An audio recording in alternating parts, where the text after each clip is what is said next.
जी अब्दुल वारिस भाई, काबा आपके सामने है और आप क्या कहना चाहेंगे काबे के बारे में? हाँ तलहा भाई, एक तो ये कि काबा देख के दिल ही नहीं भरता।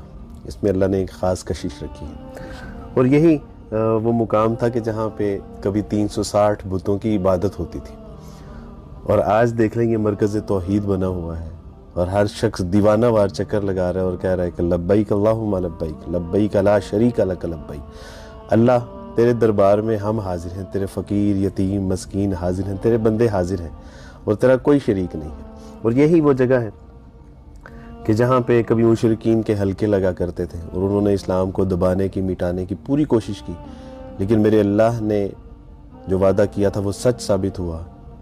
इन नशानिया का हूँ अबतर, कि बेशक नबी सल्लल्लाहु अलैहि वसल्लम ये आपके दुश्मन ही नामुराद नाकाम और दुम कटे रहेंगे, और मेरे अल्लाह का वादा